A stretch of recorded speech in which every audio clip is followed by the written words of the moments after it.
Hey you guys, it's your girl Evie from Because Evie Said So. I'm in a different location today, and I'm going to be bringing you guys information about Law and Order SVU, and Law and Order Organized Crime. So let's get started, okay?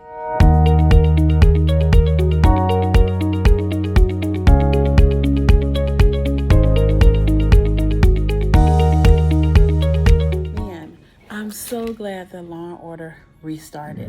It's so good to see Bernard again. It's so good to see Sam Waterston again. Anthony Anderson is playing Bernard. It's glad to see him back on the set. And we got some new characters that came in. We got Cameron Manheim. I don't know if I'm pronouncing that right. And then we have Hugh, who I think is playing Frank. And have a new lady, I can't even pronounce her name, but she's playing a cop with them in the office.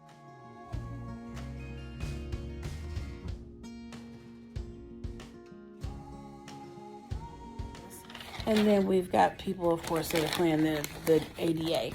And that's great. So if you hear some noise in the background, please forgive me. It is my notes, because it is some deep stuff that was happening. In this particular episode, where they're doing what was right, they are talking about a rapist that got murdered.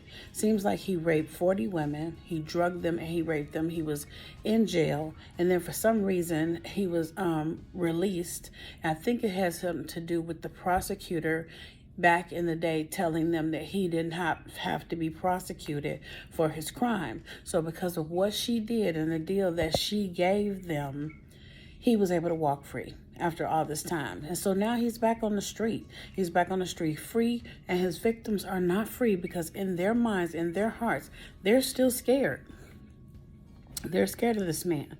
So he does a talk show and says he wasn't guilty. And then the next thing we see is him lying on the ground, dead. Now, I'm not going to say he deserved what he got, but you come to your own conclusion. Because we end up finding out that the person that actually murdered him, I thought it was his wife. Because when you stand by a man and you know that he has had sex with 40 other women, and not just that, but he drugged them, he abused them, he sodomized them, you feel bad after you done stood by this man and find out that he's really guilty. Like, you want to kill him yourself, but you don't. So we find out it's not her. It wasn't her all the time. It was one of his victims. One of his victims decided to follow him and decided to kill him because she just could not control herself. She was afraid. She did it for all the other women. And so what we see is the case being tried in court. Should she go to jail for what she did? Because she did murder him. But the reasoning behind it was because she was deathly afraid of this man. But if she was deathly afraid of this man, why did she follow him and kill him? See, it's a quandary. You danged if you do and you danged if you don't. Well, in this particular case, she's danged anyway because she ends up going to prison because she did kill him. However, she might get a lighter sentence. The thing that got to me in this episode too was the relationship between Bernard and Frank. I think I'm saying that right, because Bernard is cool cat and Frank is like, reminds me of Elliot, kind of like off the wall a little bit, but doing his job at the same time. Well, I like Bernard's swag. He believes that Frank is not treating black people the way he would treat white people when he approaches them.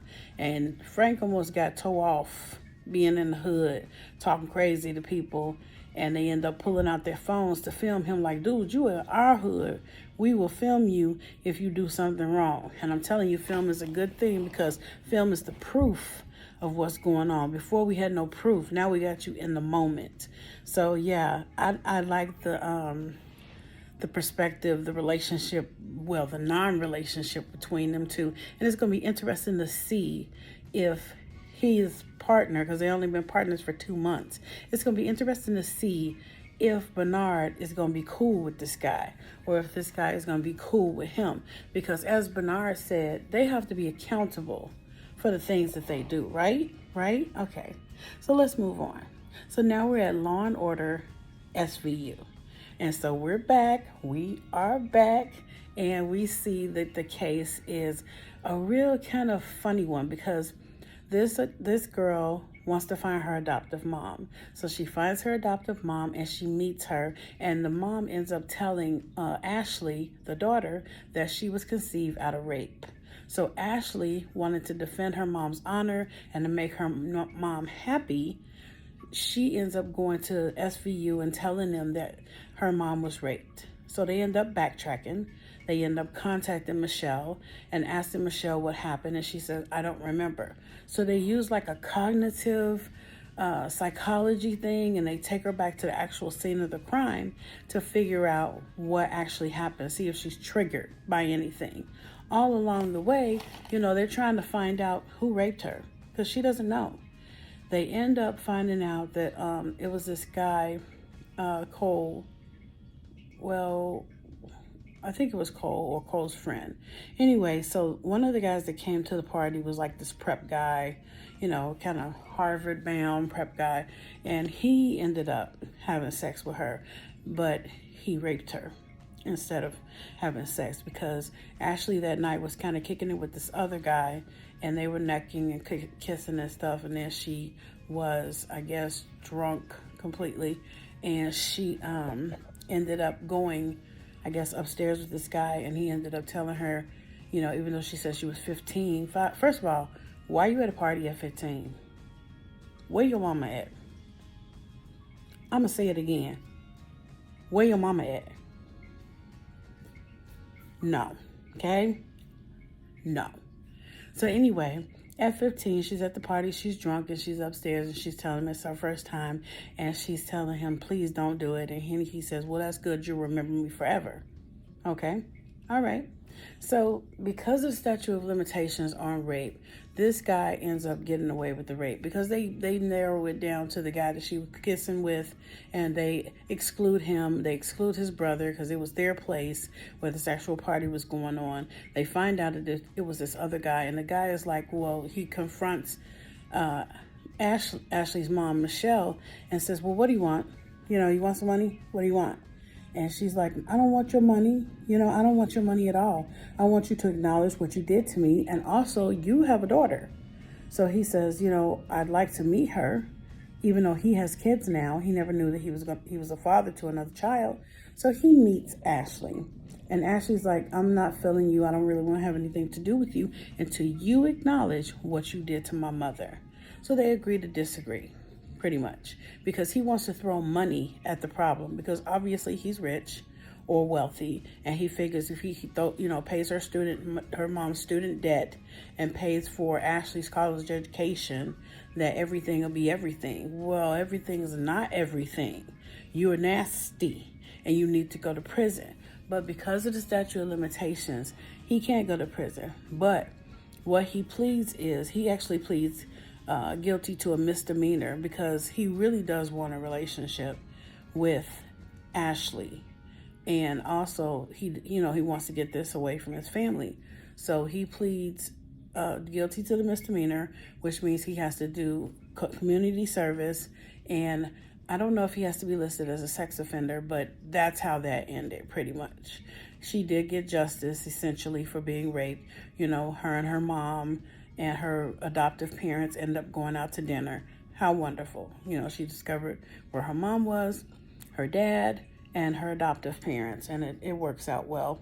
So I was really pleased with what Liv did, because Liv has been doing this so long, and the characters that she comes into contact with, the victims, I should say, all are different. They may all have the same problem, but she treats them all differently. Whatever level they're at, whether it's panic or stress or anxiety, she calms them down. She's able to get on that level and say, look, we're here. I was raped too, and it's okay. So breathe with me and let's talk about it. And then Amanda and the other guy, I don't know what that other guy's name was. I didn't see Sergeant Velasco, Detective Velasco. I didn't see him. So I don't know who this other guy is, but I like him. I like him better than I do Velasco. How do you feel about that? I mean, do you like Velasco or do you like the other guy? I think both of them are really sexy, but that's just me. So anyway, he works with Amanda to figure out all this information. Now, what got me is that Amanda and Carisi were kind of having a powwow. They were like, Carisi's like, look, I don't want to be Uncle Sonny forever. We together, we need to tell the kids, we need to tell our bosses. And she like, shh, we're not telling nobody. Hold up, shh, I don't want nobody to know. And he like, well, why don't you want anybody to know? We've been doing this too long, and I agree. They've been doing it way too long, and I think it was high time that he told everybody. So what happens? She eventually tells Liv, and Liv says, you know what? That was smart, and I'm really happy for you.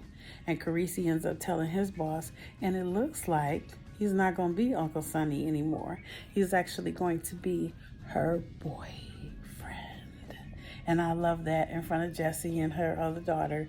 They're going to end up being a family. It's so cute. So that's how that ended.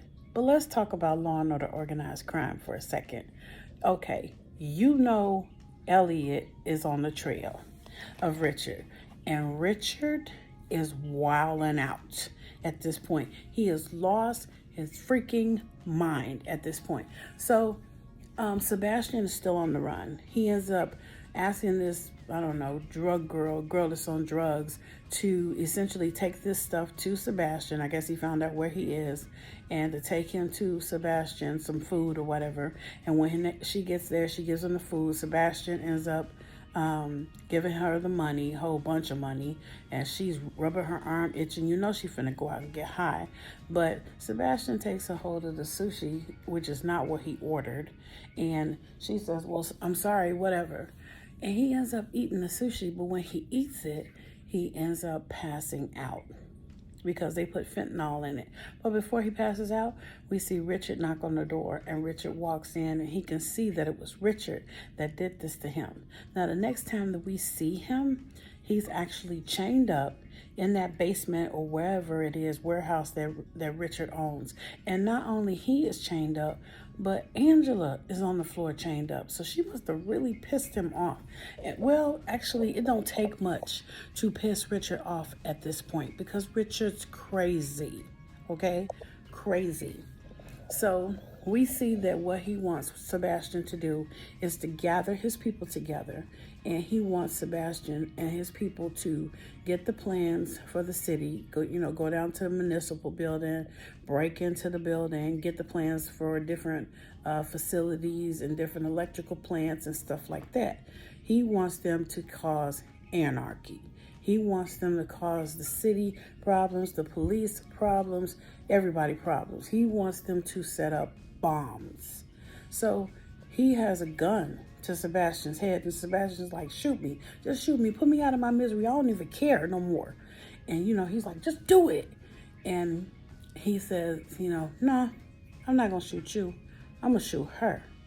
And he plays Russian roulette, takes the bullets out of the gun, and he's basically trying to shoot Angela. He does it 3 times and it clicks, and she's like, Sebastian. And Sebastian says, well, okay, I'll do it. So he gets his people riled up, and he appears to them in a secret location. They all got these little Kango caps on, and to signify that they are part of the group. They meet in an undisclosed location, like I say, and then you see Sebastian projected on the wall through a projection of some sort, and a video call, pretty much, that's projected on the wall where everybody can see it. And Sebastian says, okay, you guys got it together, this is what I want you to do. Like I said, Richard is in control of this because he's got him hostage. He's got a gun on him while he's saying all this to his people. But Elliot's not stupid. Elliot is like, this is all Richard. All this anarchy that's being caused, this is Richard. So they find out when these guys try to steal all these plans for the municipal building, one of the guys gets caught. And he ends up telling Richard and Sergeant Bell the information about what's going on. And let's talk about them for a second.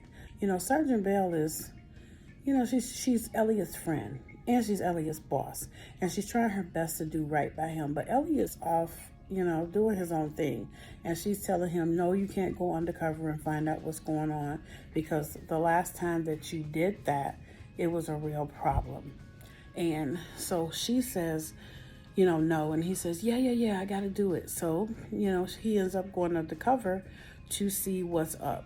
But in the meantime, she tells him he really needs to get his life together. He can't be hiding behind the badge in a different life to feel bad, to make up for his life now. The fact that Kathy's dead and he's still reeling and having problems. But he focused, y'all. He focused on Elliot. So, what's Elliot gonna do now?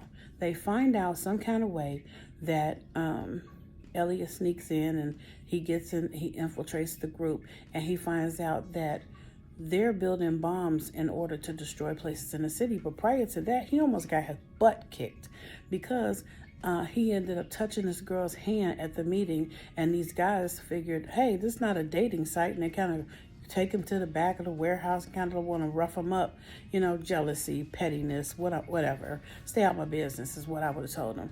But he was smart enough to have Malachi and the number in his phone, and everybody respects him because they know Malachi is a cyber criminal and he can do any and everything at this point. So he calls up Malachi, and Malachi's, I know you do, but hey, don't mess up and embarrass me.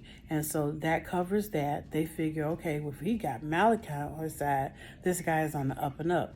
Smart move, Elliot, because otherwise your cover would have been totally blown. So he knocks out the guy in the van that they're going to take the bomb, because there's a bomb in each van. They've got about 4 or 5 vans going to different locations. He ends up knocking out the guy that's in the van with him.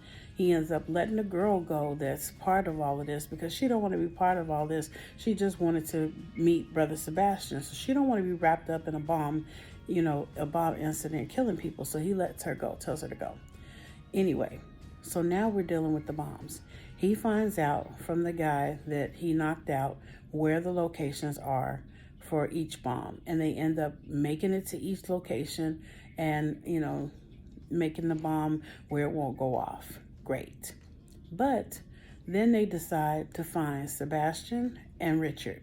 So Jet and Malachi work their thing like they usually do and find out that there is a location that Richard has actually rented that has an excessive amount of electricity going through it.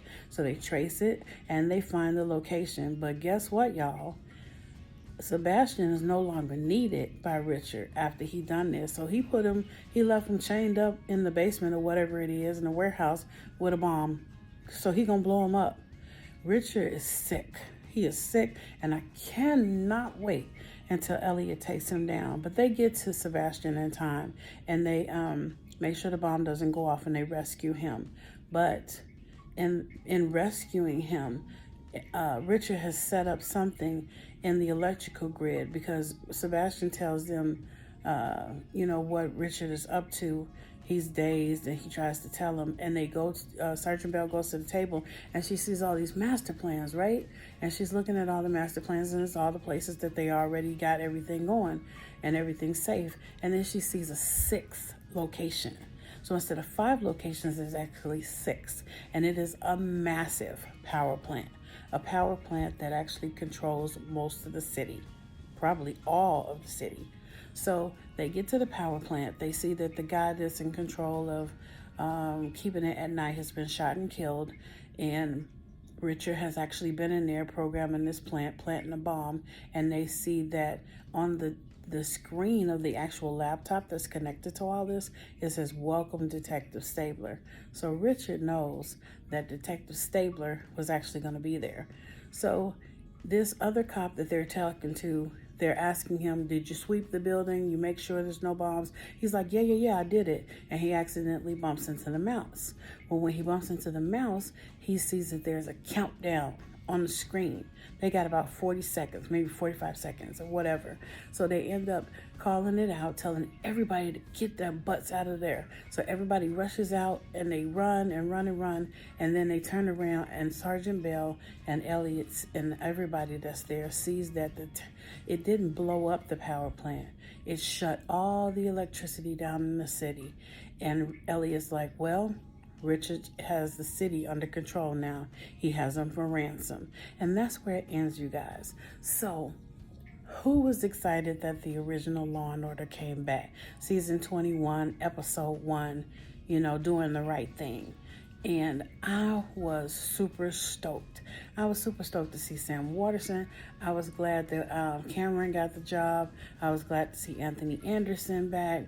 It was just a wonderful thing. I thought that the ADA was really cute. You know, she was doing her job, and the guy that was working with him, he was doing his job. And let's see where that goes, because I'm interested. I'm in it. You know, I'm ready for it.